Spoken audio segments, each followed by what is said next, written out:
It's Jay. Welcome to Mvskoke Radio, your weekly source for tribal and community news, interesting guests and discussions, plus a local events calendar.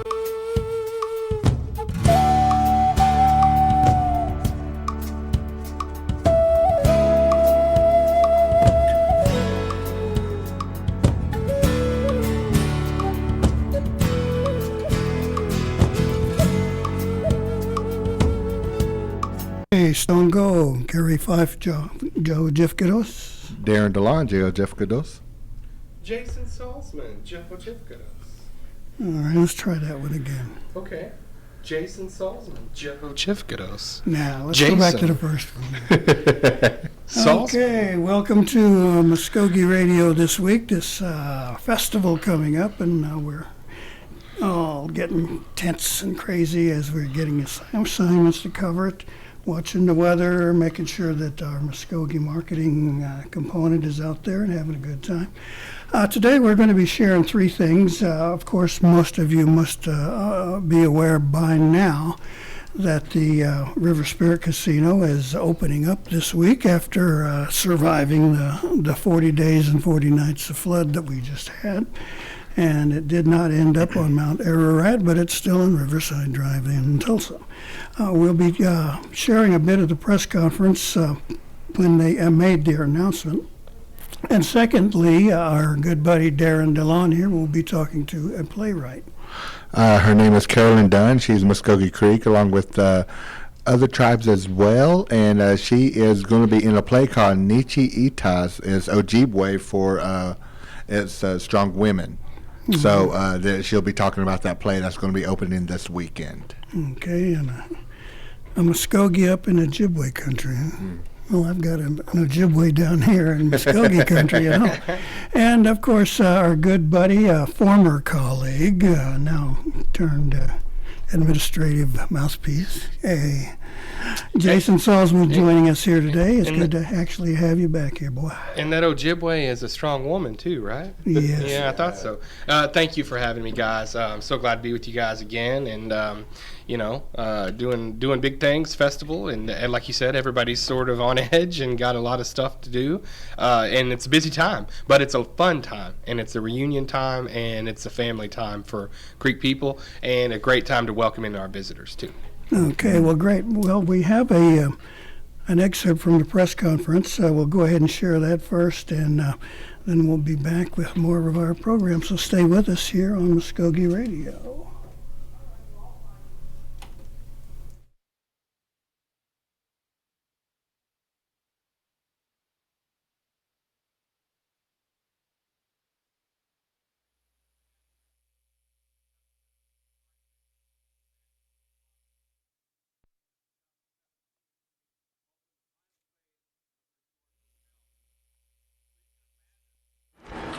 It was with great apprehension that on Wednesday, May 22nd, when we had to evacuate this property in anticipation of the rising water of the Arkansas River, because the Mvskoke Creek Nation invested more than $600 million in this property. The annual economic impact that RiverSpirit Resort Casino and Hotel has on the economy here is $169 million per year. And we employ 1,600 people here. More than half are citizens of the Mvskoke Creek Nation. And an additional 200 people from the the Margaritaville Corporation and Ruth's Chris Restaurant. So a total of 1,800 people are employed here. Our first commitment is to our employees. And so with the support of RiverSpirit, we committed to paying all employees during this closure. And that payroll was approximately $2.5 million per pay period. I'm proud so many of our employees offered to come back and do anything to be able to help out during our time of closure. They volunteered to help, and additionally volunteered to help other flood victims in the surrounding area. It is a great testament to the strength of our workforce here and the type of people we have in our community who work here. So my thanks to you. My heart goes out to you as well. Today's announcement is a culmination of many weeks of work to mitigate the impact from the storm damage that we had on our resort property. Through a remarkable effort and a test of endurance, the team here at RiverSpirit has worked every day for the past 24 days to first protect and then preserve this property so that we can announce the reopening. So, on behalf of the Mvskoke Creek Nation, our citizens and National Council members, we offer our sincere appreciation for your many hours of long work and your commitment to being here when we need your help. So, now, for who we're really here to listen to, it's my pleasure to introduce the Chief Executive Officer of RiverSpirit, Mr. Pat Crofts, who will now speak.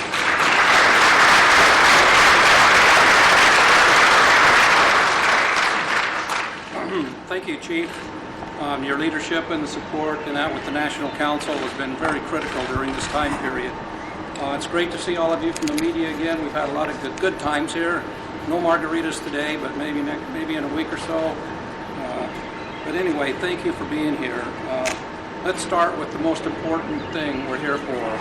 We're here to announce the RiverSpirit Casino Resort will officially reopen our doors at 8 a.m. next Friday, July 21st at 8 a.m.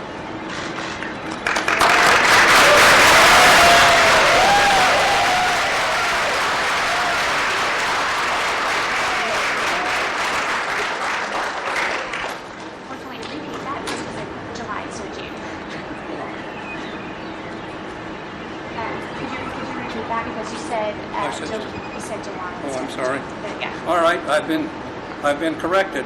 We're here to officially announce that RiverSpirit Casino Resort will officially reopen our doors on Friday, June 21st at 8 a.m.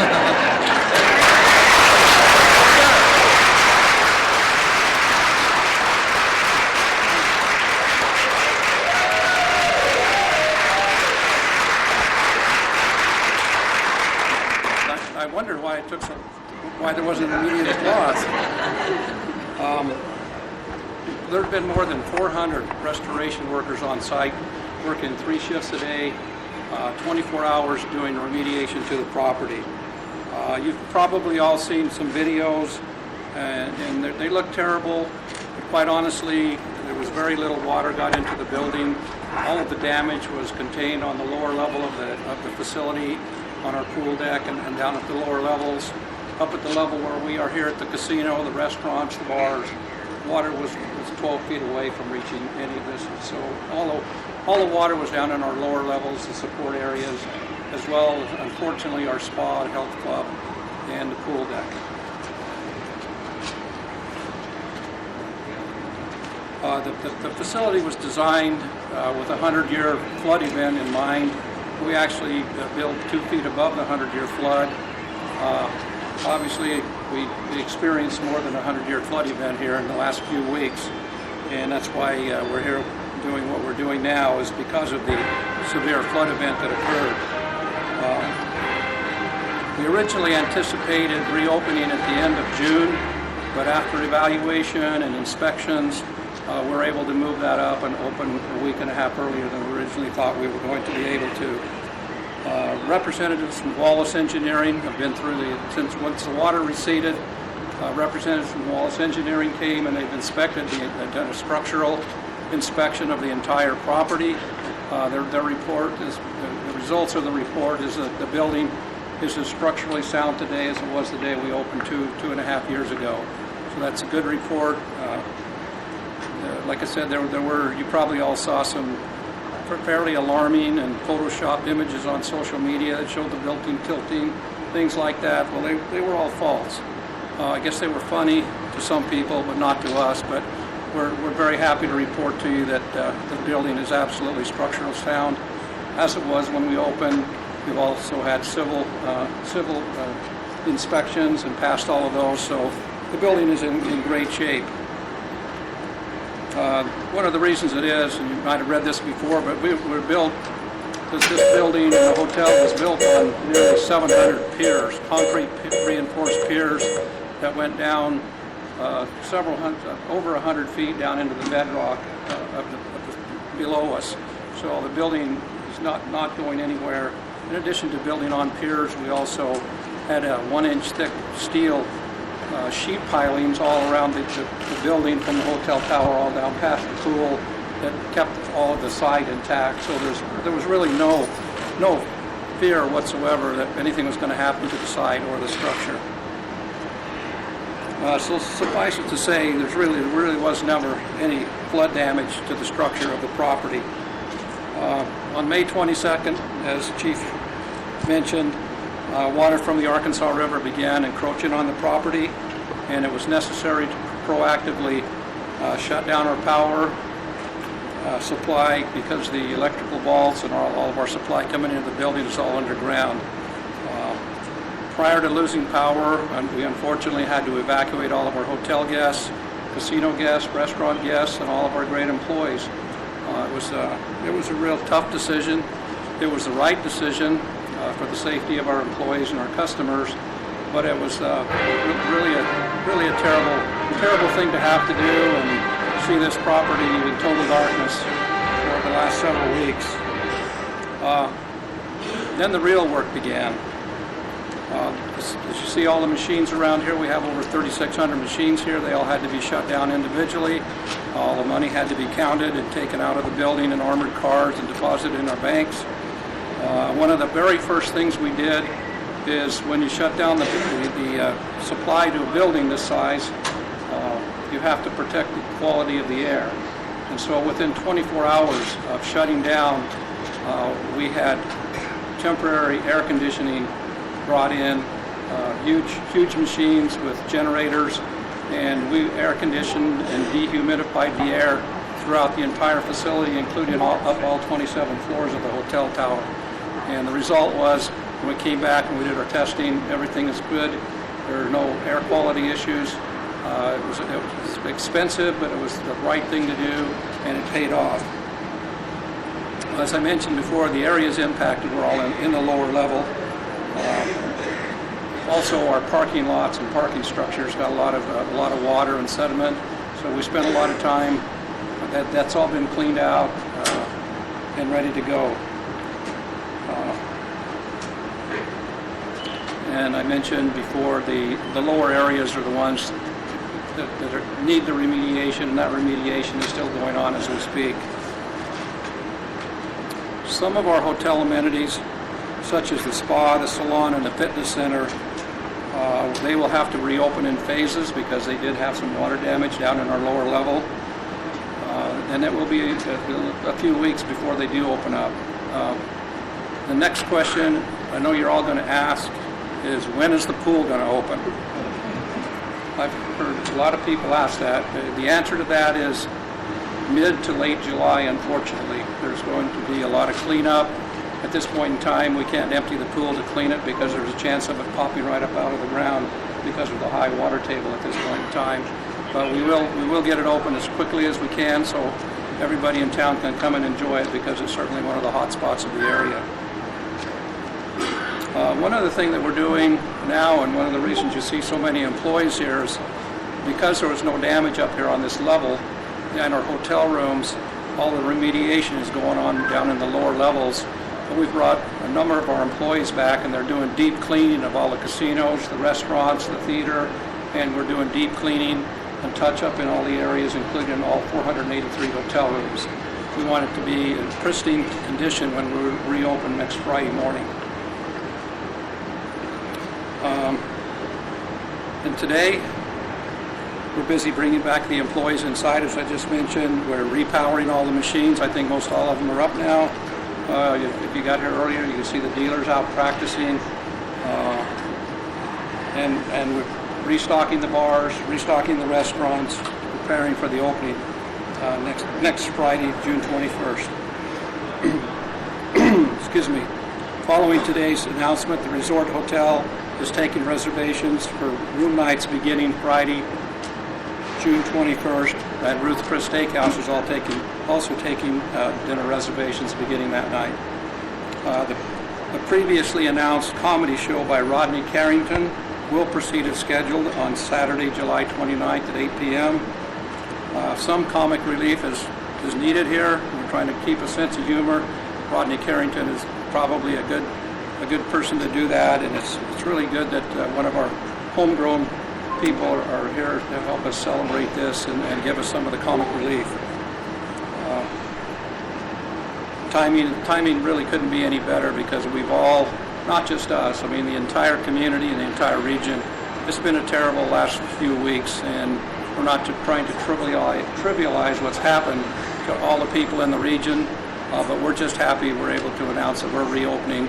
All of our employees will be back to work, and the people in the area can come back and enjoy this beautiful facility.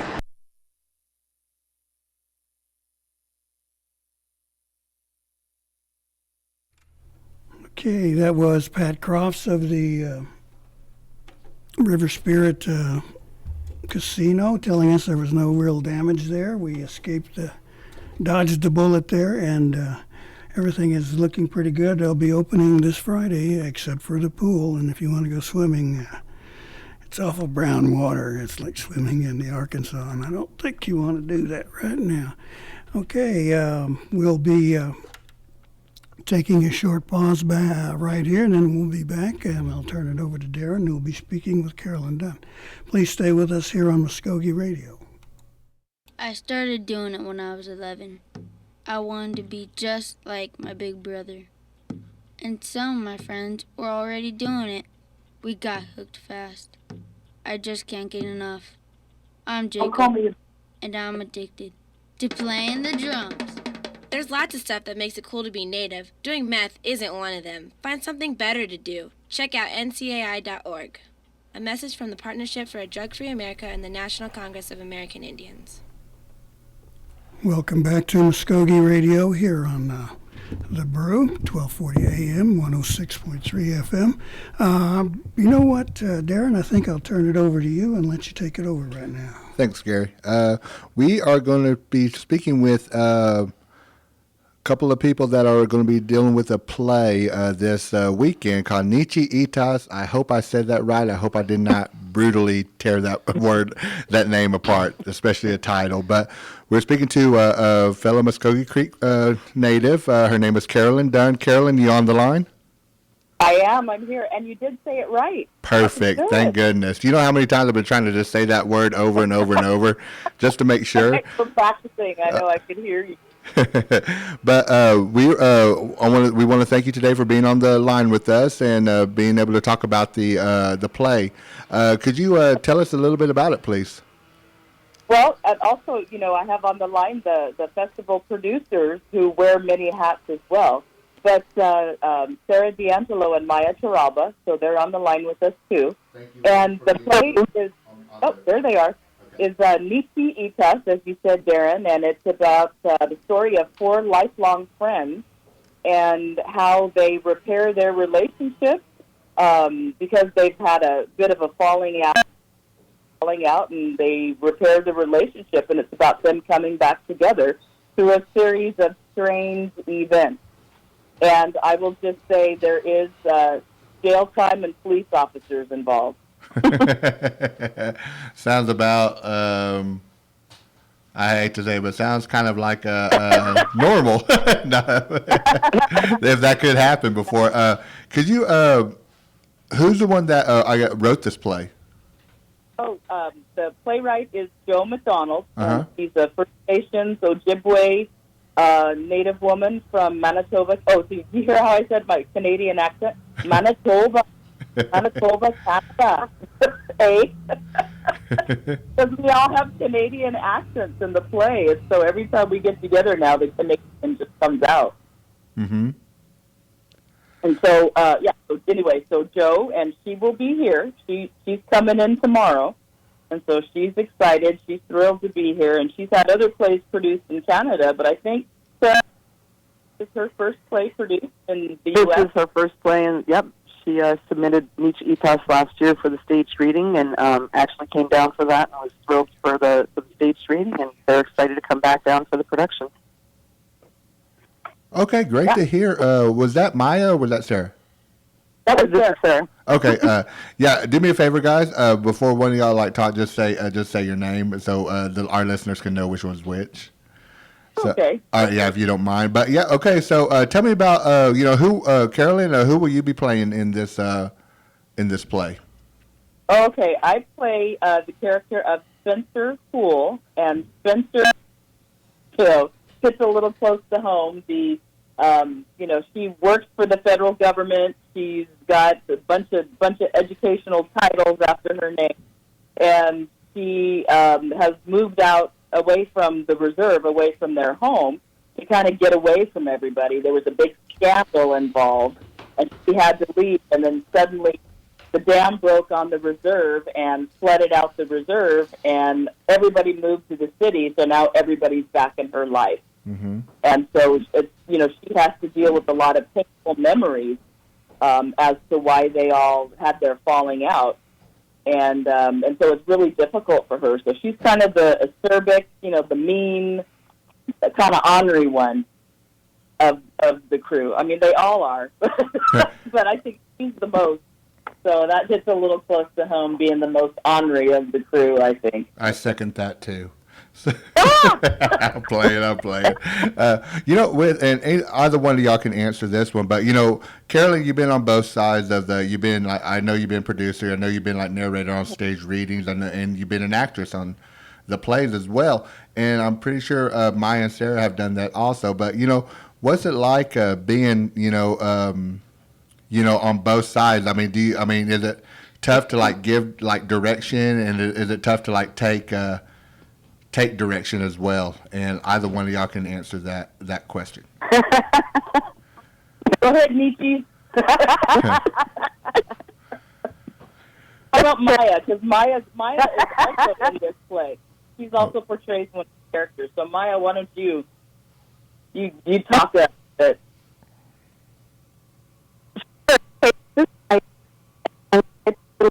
Hold on. We can barely hear her. Okay, talk like Maya. No, she's cutting out. She's cutting out really bad. Sarah, you wanted to finish? Yeah, this is Sarah. Well, for myself, I think it's sometimes when you are directing, it's hard to have that kind of global perspective on things. And then when you're producing, then you tend to see everything. So I think one of the things that we talk a lot about is that we've all had experiences outside of the Oklahoma Indigenous Theater Company. We've had experiences with working with mainstream companies, and we've all sort of in the last couple of years working together have looked at this as an opportunity of how do we want to work differently as an Indigenous theater company. And so, we do, I think, tend to work more help me, Carolyn, what's the word? Democratically, yes, there we go. Coffee's kicking in. Democratically. And so I think we do tend to share perspectives and opinions, and then, as we get closer to opening, then, the editing process then becomes a little bit more single-voiced. Mm-hmm. So I think that's one thing that we've brought that's different to the table than working with a mainstream company where you tend to have a more authoritarian, single-voiced person that's directing or producing. Okay. And I think this is Carolyn, Darren, and I think, too, that the interesting thing is that, and I think that what I've noticed, especially working with Native theater companies, and people who have never worked with Native theaters have said that to me in productions that I've directed, that it's not like anything they've ever experienced, because it's very collaborative, in the sense that we do have a, kind of a high, so we do have like the producer, the director, the actors, but it's very collaborative in the sense that the actors and the director work together in trying to find the story and trying to find ways of telling the story. So it might be the director's vision of how to tell the story, but the actors and the writer also play especially the writer, but the actors also play a big role in what's the best way to tell that story.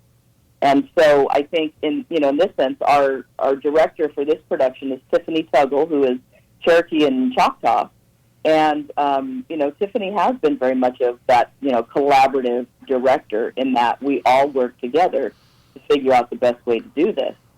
Okay. With how long has y'all been getting in preparing for this play? How long has it taken for y'all? We started rehearsing, I think, about 6 weeks ago. Sarah, is that right? Maya, that's right? Yeah, this is Sarah. Yeah, we started about 6 weeks ago, but we've been planning this since January. Well, yeah, since about January. And this is Carolyn again, and we had, we did this as part of the staged reading as part of the festivals last year. Darren, you might remember we did Round Dance by Arrogant Star, and that production last year that we did. And but as part of in the festival we have the main production that we produce, the full production, and then we have anywhere from 3 to 4 staged readings of plays that we're considering for the following year. So this play was a staged reading last year as part of the festival, and it was the one that we chose to produce this year. Okay, great to hear. We want to let our listeners know if they want to come and view this play, where can they come to, and what days and times? Sarah? Maya? This is Sarah. Is Maya still on? Yes, I'm here. Oh, she's cutting it. You're cutting out, though. Okay. The play is being held at the Mitchell Hall Theater on the University of Central Oklahoma campus, and that is at 100 North University Drive in Edmond, Oklahoma. It is at 8 p.m. We open Thursday, June 21st, and we go June 21st, 20th, Thursday, June 20th, 21st, and 22nd. And then the following weekend, Thursday, the 27th through the 29th, also at 8 p.m. If folks want to buy tickets online, they can go to ticketstorm.com, or they can buy tickets at the door. Just come a little bit early, around 7:30. And that's it. Awesome. I want to thank you three, Carolyn, Sarah, Maya, very much for telling us about the play that's going to be coming up this weekend. We wish you nothing but the best, and good luck, and what they say, break a leg. You're welcome. Mano, Darren. Thank you. Thank you. Thank We you. are going to take a short break here on Mvskoke Radio. When we come back, we're going to be talking to Tourism and Recreation employee, Jason Salzman, and talking about the upcoming Mvskoke Creek Nation Festival. So please stay tuned. Who am I? Am I native? I don't want people assuming things because I'm Indian. I just want to be me. But how do I live in two worlds? Some guys just check out by doing meth. But that ain't for me.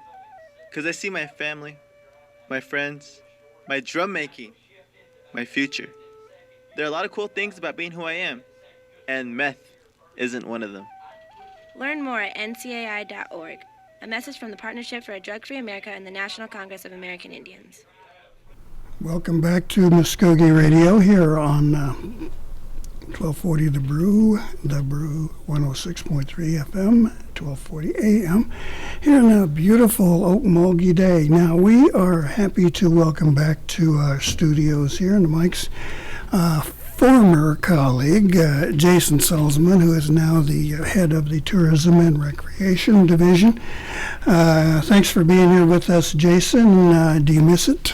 I do miss it, but mostly you fellas, just kind of walking around the halls and hanging out, seeing you guys every day at the water cooler, so to speak.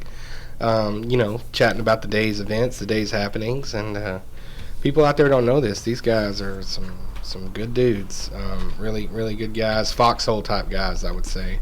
And so it's, I miss the people a lot more than I miss the, the show. I think a lot of people ask me, when you miss doing the television show and everything like that. And I really haven't. I got my feel of it, I really got my feel of the show, and so I was ready to do something else. So the new work, I'm the marketing coordinator at Creek Tourism and Recreation. The work has been really pleasing to me. I really enjoyed it. I've enjoyed my time over there, and kind of getting my feet wet with this festival. I kind of jumped in at a tough time, but you live and learn, and I certainly know the festival. It's just been having to do different work to get ready for it, rather than what I have for the past 12 years or whatever. I think I've been to 13 festivals now. That's crazy. Working them, and it's a whole different animal. You guys know. The Creek Festival, for a lot of people, it's a vacation, it's a big time, and but for us, it's a whole lot of work, and that's what it's been leading up to it. Really, the festival for me on the Mvskoke media side was always working it, covering it, photos, videos, everything like that. On this side of it, it's been the planning of it. It's been all the work has happened before, so I'm looking forward to kind of just letting it be and letting the festival come and kind of see play out and seeing it from that perspective instead of being kind of in the behind enemy lines, kind of those like really like all the way in and just kind of not really even getting enough air to breathe, just kind of working 24/7. I was gonna that rolls into a question I was going to ask you too, Jason.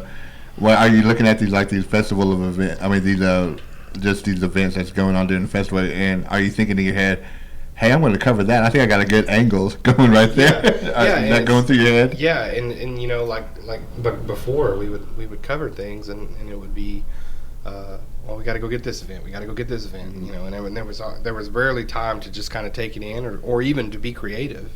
It was just kind of checking boxes. Mm-hmm. So to be able to kind of take a step back and look at it and go, how can we best market or promote what's going on here, rather than we've got to get footage or something from everything.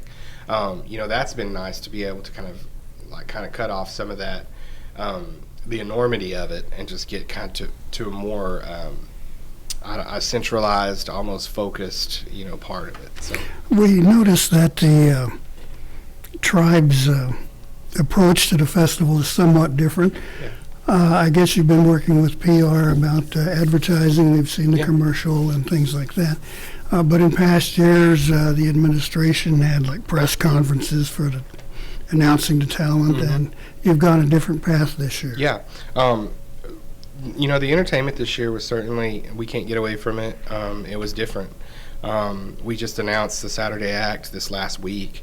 That's very rare for us. I can't tell everybody out there because I know everyone was worried about it. We're not worried about it, but just kind of like, when are they going to announce? When are they going to announce? And we saw that. We saw that, and we felt the pressure from it. But we also, it's our duty to kind of go by what we're told as far as in the entertainment booking and everything like that. And, we were told not to announce. We can't announce from the Attorney General's office because of contract negotiations that go on between the talent agencies or whoever's handling the talent and the Attorney General's office. Basically what happens is the Creek Nation doesn't outsource the booking of the festival entertainment. They did 1 year. But they don't do it anymore. You can speculate as to why. Maybe that didn't go so good or whatever. But Ryan Logan is our entertainment coordinator. He's also our office manager at Tourism Recreation. But Ryan does a good job as far as getting all the entertainment booked, everything like that. But Ryan has to work collaboratively he's just one small piece of it. He works with the talent and their representation. And a lot of the times that's a talent agency, a booking agency, tour manager, all of that comes with the talent. So they're working with Ryan on the particulars. What do they want in their dressing room? What do they want as their price? What do they want as their accommodations? Are they going to stay at RiverSpirit, or are they going to stay in Omongi? Are they going to stay in their bus? How many buses do they need behind the stage? What are they going to need in their room before they go on? Do they need this kind of tea, or do they need this kind of tea? Do they need a steamer? Do they need this? All kinds of things. So you're working with that, and you're sending it back and forth. Now, not only are there those two, but there's also the Creek Nation Attorney General's office, which is going over everything mentioned in these contracts with a fine-tooth comb, a very fine-tooth comb, because they're protecting the tribe's assets and sovereignty. They're also protecting the tribe legally. Let's say, for instance, you announce who's coming. That puts the ball in the court of the entertainment if the contract isn't finalized. They can do whatever they want at that point. You've already told everybody that they're coming. So you create a situation where you have to be very careful, and there has to be a specific parameter on when you can announce. And when you can announce is when every T and every I is dotted, every T crossed on that contract, as far as we have this person locked up for the amount we agreed upon. And talent can change the amount that they want very swiftly. We had, situations in the past. We had a situation this year where, we have people lined up to come to the festival, and all of a sudden they want X amount of dollars more, and we can't do it. So then we're back to square one in that entire process. So it does become a bit of a lengthy process and something that is really out of our hands as far as when we can announce. It really hurt the marketing, and for me, that was tough to swallow because I'm the one trying to get people out here to see these people, and that's harder when you only have 6-7 days of promotion as opposed to 2 or 3 months. Well, So when you have more time, you can do the press conferences, things like that. Yeah. Now, just to help you out and satisfy the curiosity of our listeners, who is the talent this year? The talent this year is Friday night's entertainment will be Chase Bryant, starting at 7 p.m. He's had some big hits on country radio. A lot of people will know the song Take It On Back. It was one of his chart-topping hits. And then Friday night's headliner at 9 o'clock is Easton Corbin. A lot of people are excited about this show. I am. I play country music for a living. I'm in a band that plays at all the casinos and tours around. Shameless. Yeah, well, yeah, absolutely. But I know for a fact that Easton Corbin is one of the better established names and hit makers that we've had at the festival. He's had countless hits, whether you talk about Loving You Is Fun or Roll With It, or a lot of people knows I'm a little more country than that. His newest song is Somebody's Gotta Be Country. And then he had Clockwork, he had Be My Love Song. I mean, he just had a lot of country radio hits, and he's an established star, really, and it's a really good get for us. I'm looking forward to a pretty big crowd out there Friday night for sure. And then Saturday, our Saturday entertainment is what sort of was the hang-up. And we had contract negotiations going on, and again, the entertainment was ready for us to say, hey, we're coming, but again, Attorney General's office has to go through what they have to go through, and we didn't have the announce date. We couldn't announce. Certain things have to go to signatures for Chief. Chief sends signatures. They look over it. They make crosses. They, cross out this. We don't agree to this. Comes back to us. Hey, we don't agree to this. Goes back to them. It's a tennis match. And finally, we were able to announce Gavin DeGraw will be the Saturday night headliner. Most people out there, know his main hit is I Don't Want to Be anything other than what I've been trying to be lately. Yeah. Everybody knows that song. And then he did Chariot, which was a big hit on the show One Tree Hill. And then, of course, he does a song called I'm in Love with a Girl that a lot of people know. Some really big radio hits he's had. And he's an incredible performer. He's not only going to sing, he's going to play piano. It's going to be really great show. And then for the opener on Saturday night, 7 o'clock, we got a local band out of Tulsa, a blues band, the Dustin Pitsley Band. And Dustin Pitsley's played some international blues festivals. He plays all around the Tulsa area, has a pretty good following up there. So we're glad to be able to not bring in such a, national act as a more local flavor and a blues band that I think a lot of people are going to really enjoy. If you haven't heard of the Dustin Pitsley Band, I think you do yourself a disservice musically when you go, I've never heard of that guy, so I'm not going. Well, how would you ever know new people that you may love? You may love his music. You don't know if you don't allow yourself to go. If you go, I've never heard of him. That's what we get every time we. And you're going to get that. Every time. It doesn't matter. Who we have at the festival. When we put up who we are having at the festival, you're going to get people on your social media side. Who's that? I don't like them. I don't. And it's we're not putting on a concert for one person. You know what I mean? We're not trying to please one guy out there or one woman out there. We're trying to get the best show we can for the that will satisfy the nation's means, and satisfy the nation's parameters legally, what that we can do with a contract, and somebody that we feel that has enough of a presence and enough of a following that they're going to provide a really, really good night of entertainment and a good night of shows for the people that come. Well, there have been several in the last few years that have really knocked them out. Absolutely. No Brad Giddens Band? No Brad Giddens Band. No.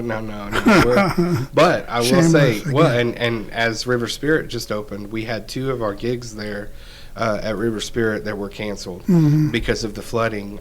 But they did notify us that we are on for June 29th, back on for June 29th, and that's the same night Pat Crofts just mentioned there that they'll have Rodney Carrington in a sold-out show at Paradise Cove. So we're excited to be there and to be able to play with everybody coming out of Rodney Carrington. We should have a really big crowd there, and we really love that gig. It's a great gig. Yeah. Okay, well let's take a look at the schedule here. Yeah. We always love to preview it for our listeners here. So we're starting off actually Thursday night, as well, and Thursday during the day we're going to actually have our Living Legends. That's been something that we've had as part of the festival before, and I think this is the first time we've had it during the day on that Thursday, sort of early at 11 o'clock. We're going to do it this year, so we're going to really be looking to kind of kickstart things with that. Really, the kickstart of the whole festival, though, as it always has been, is the Stomp Dance Thursday evening, tomorrow evening. And that's something that, if we're going to start off a Creek festival, we might as well do it with who we are as Creek, and that's about as ancient as you get Creek-wise, as far as tradition and as far back as our people go, and ceremonial fires and things like that. And I know a lot of ceremonial traditionalists would don't agree with stomp dances out in the open and everything like that. But I think when you go to the festival stomp dance, I don't think you're going with the mentality of we're going to a ground and this is a real stomp dance. I think people understand that. Those are the real songs, and those are leaders and people that are dancing as they do at Stomp Grounds. But this is more of a sharing of who we are, rather than this is a real legit thing. You most certainly are welcome to go to the real legit thing if you're interested, but this is more of a event as part of the festival. Well, I always thought of it as an educational opportunity for many of our own people, absolutely, plus our neighbors in the community. Yeah, because there's many people that carry a Creek card that have no idea about the stomp dance traditions and what goes into it and what the songs mean, what they're talking about, and how they've been passed down, how they've been learned and shared and everything like that, and what goes into that, and the stories, the family history, the family heritage, and the inter-fellowship between grounds, between Mikos of different grounds and everything like that, and the shared history that can only be explained if you are part of it. And I think personally, individually, I think it's a good thing to be able to share and show people who exactly we are. There's too many people out there. I even got a call this week. A woman called and said, "When's the powwow?" And she actually sounded like that. But no, but I took an opportunity there to not and to not be abrasive, but to just stop and correct. And powwows are very important for Plains Indians and that Plains culture and everything like that. But really, the Creek Nation has zero to do with powwows.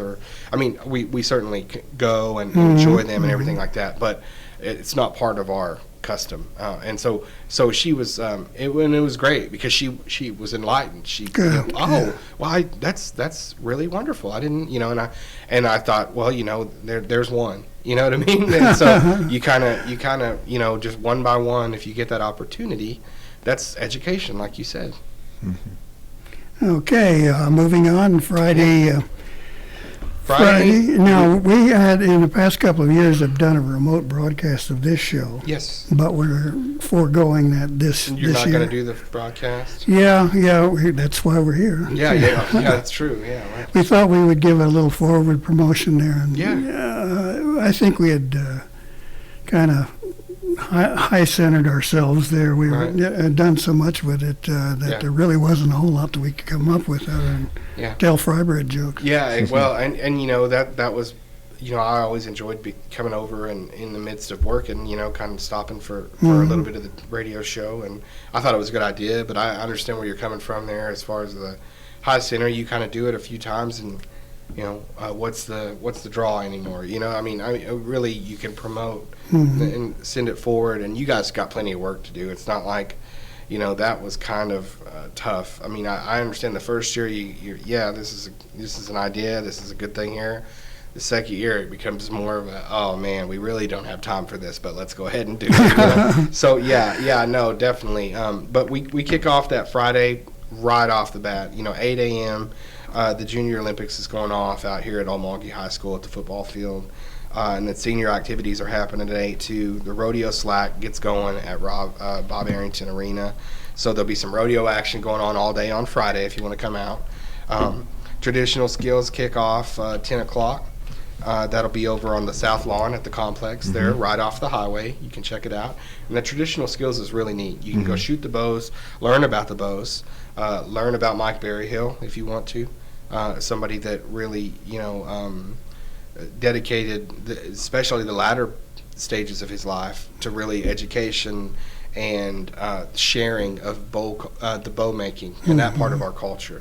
And Chukotaksi Haya is what they called Mr. Mike Berryhill, bow maker, and he really put his heart and soul into that, and that's why he's named, or that lawn, the traditional lawn over there where they do the activities, is named in Mike's honor, and so is the traditional bow shoot. So it's really special, and I was fortunate enough to know Mike and get to film a lot of his stuff. So it means a lot to me that they have done that for him there too. So a lot will be going on over there. They're having the Scholars Forum, and that's something that they've been doing with higher education these last few years. It's a good informational session that goes on over there. The Fun Fair. Now, I really want to, I can't stress it enough.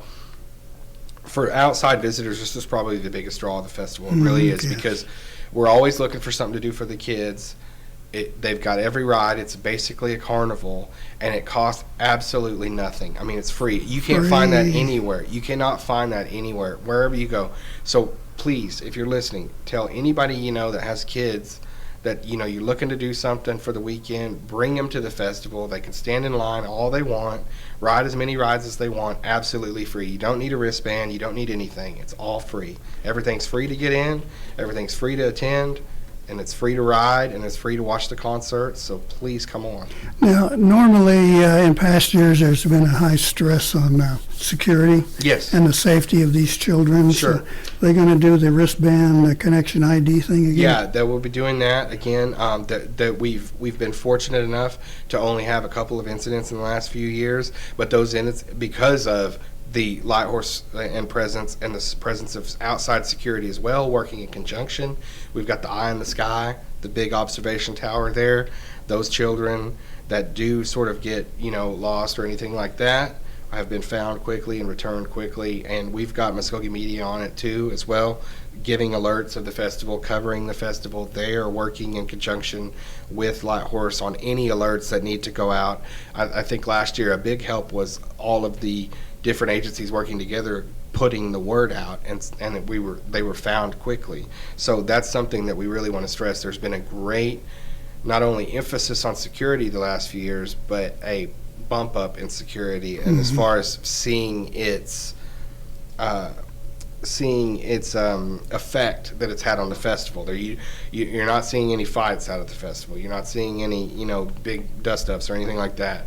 there's a massive security presence out there. And if you do, and if you're out there and you are a knucklehead and you're coming to the festival to cause trouble, you will be going to jail and you will be prosecuted for it. So, if you want to, come on out and do that. But if you just know that there are consequences and they're going to be pretty harsh. Right. Yeah. You can't get hodgy and then come out there. No, absolutely not. No alcohol on the grounds. No alcohol drugs anywhere on festival property. No drugs. None of that. Our emergency management manager, James Nicholsville, last year, we had that little worry about the severe weather, and we also had that little, I think, what happened, I think was Saturday to Sunday morning, I think was a microburst or, there's a little bit of damage. Yeah. Is there any, are they going to have that, I guess the weather, that trailer that was dealt nothing but the weather again? Yeah. Are they going to be dealing with that? And then also, do y'all know what's the weather going to be like for that weekend? We also have a monitoring, a similar monitoring system on the weather that we had last year. Anything that we have alerted will be broadcast out to the people at the festival goers. Right now, we're not looking for any severe weather, knock knock, but there's a slight chance of some showers. I think 20% maybe over the weekend. Nothing to really, be too concerned about. I think we really dodged a bullet as far as the weather, and this year we had a lot of rain, as you can understand. So the grounds are pretty soft, and we're crossing our fingers on a lot of the generators that are out there, a lot of the trucks that are coming in and out of there, the parking. The ground's still really soft. I mean, we've got rain like we've never had it before in some areas, and as we just heard from Pat Crofts earlier, some pretty apocalyptic rain, actually. So we're dealing with that, but it looks like this week we're going to be pretty in the clear weather-wise. There may be some clouds, some showers, as I said. I think a lot of people might look forward to those clouds. Yeah, no, absolutely. Yeah. And I think we're going to get a lot cooler festival than we're used to. It's been so just ungodly hot out there. Yes. And I think this year, seasonally anyway, as far as it's been, we're going to get it a little bit cooler temperatures. That's going to be really nice. Well, speaking of which, in past years there's always been the, what do you call them, little sprinkler systems where people could cool off. Those mist fans? Yeah. And I presume you're going to have that again. Plus we call them the Oski fans. And of course, a first aid station. Yes, sir. First aid station. There'll be a medical tent, basically, or a medical setup, as Darren said. We'll have a weather center. We'll have a first aid center. We'll have a security center. We'll have a cool-off center. And we'll have a lost and found center. I mean, we've got it all covered. Mm-hmm. And so all of that, if you're out there and you're listening, just worry about coming and having a good time.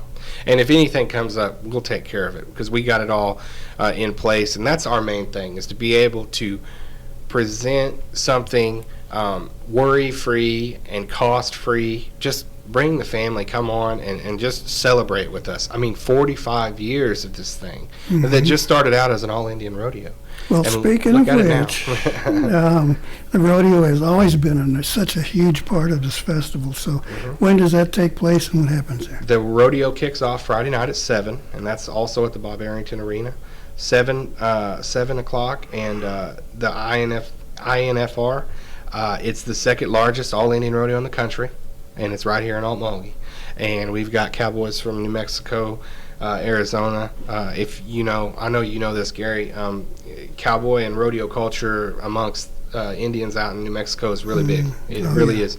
In Arizona, and so we got a lot of cowboys coming in from there. That rodeo and this rodeo, but also South Dakota as well, coming all the way down. It's a huge rodeo, all Indian wise, and put on by INFR. So going to have another big time rodeo this year. Excited about that.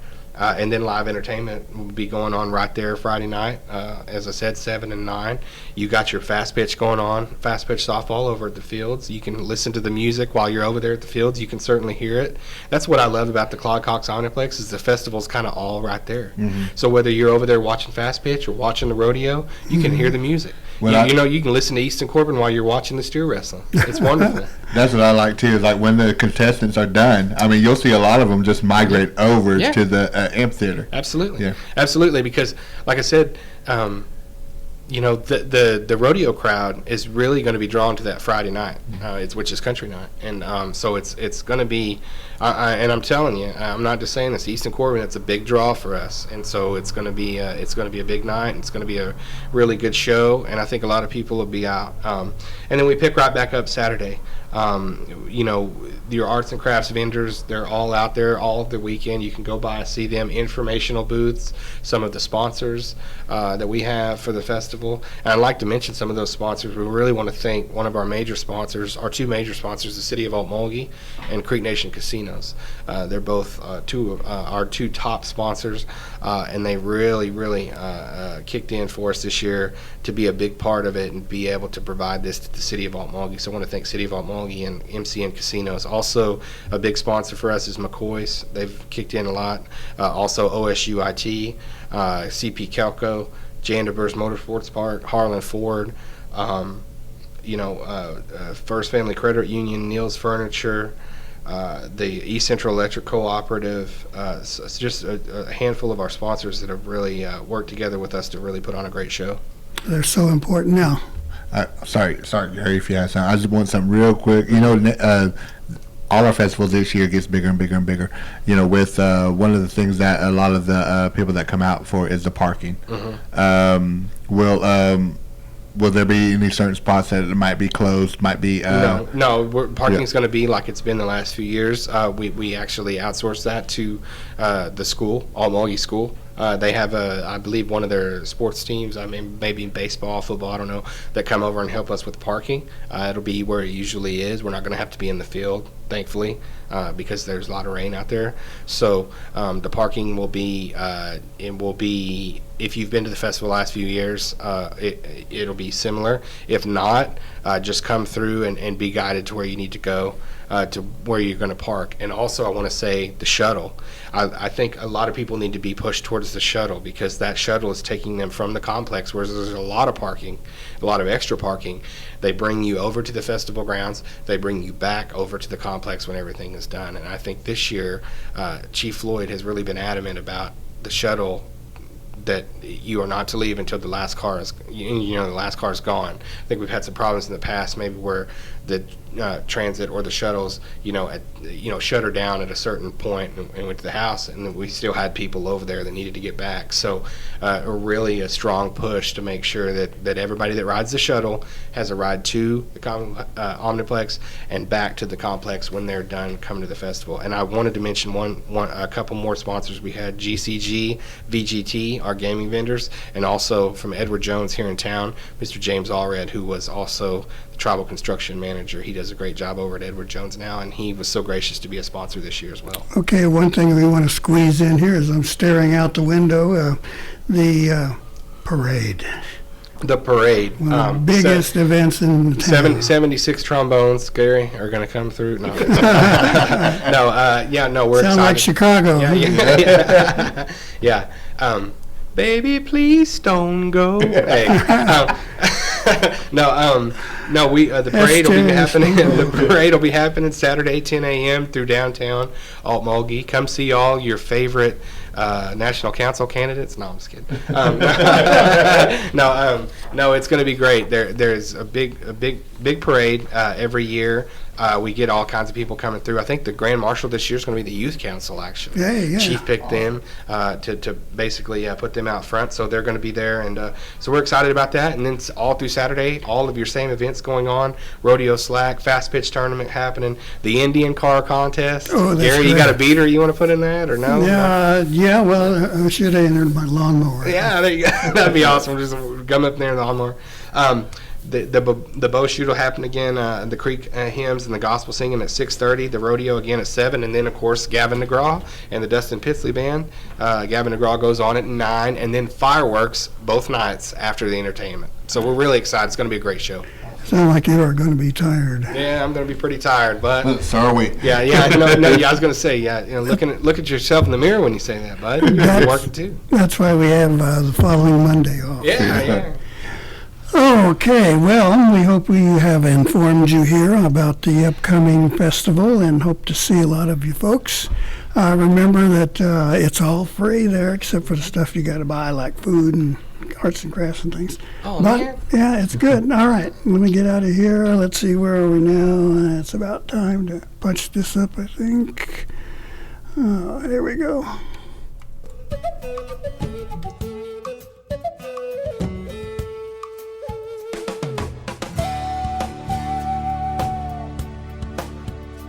You've been listening to Mvskoke Radio. Join us again next week for more local, tribal, and community news and updates. But